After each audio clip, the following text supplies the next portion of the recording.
Polite Enquiries, Lords.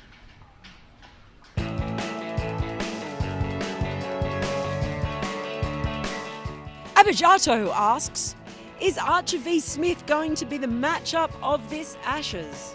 Hell yeah. Watching today, is that really a question? I mean, it has absolutely blown all preconceptions out of the water. All that spell was what one bowler can achieve when Australia got a pack of 6 to rotate and carefully nurture and keep cherry ripe, and then in comes this dude after 29 overs and just does that. The best thing to do is just sticking up his jumper. You nearly swore. You nearly said a rude word there. Absolutely I did. There was a lot of that going on today, I tell you. There was a lot of that going on. So often, big hyped up contests never materialise. You just see that all the time. I mean, personally, I would have loved it if Jack Leach had come out and got Steve Smith out on 34.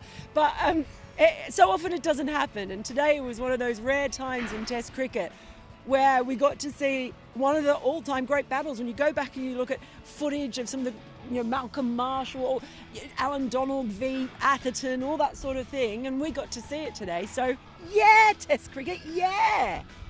Innocent asks, who is the Aussies like-for-like concussion sub for Smith? Well, we almost got a live kind of... I don't know, I was thinking maybe if they'd cryogenically frozen Bradman. Yeah, well, I've got a Ouija board upstairs somewhere. I can seance him up. Who would his like for like? Well, it would have had to have been Labuschagne or Harris, surely. Labuschagne to bowl some filthy. Yeah, I mean, it's just a nonsense question, isn't it? It's going to be fascinating, isn't it, to work out what exactly happens when this concussion substitute really does come into play, because it will happen at some stage.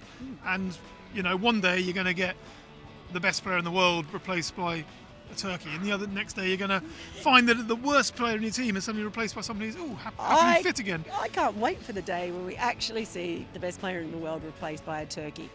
Chaitu asks, found a way to get Steve Smith out? Oh, yeah. Silver lining? Happy days. Job done. Justin Langer, again, a guy who was hit on the head on debut, hit on the head in his 100th test, hit on the head in pretty much every game he played.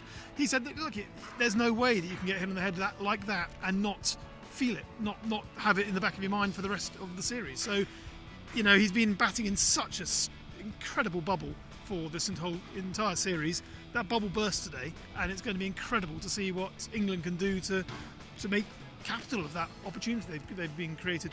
I don't know. I've got quite a bit of faith in Steve Smith's bubble. I think if there is one player in the world who could not be so rattled by that it has an effect later on in further innings, I reckon that player is Steve Smith. That bubble's it's made of iron, see-through iron.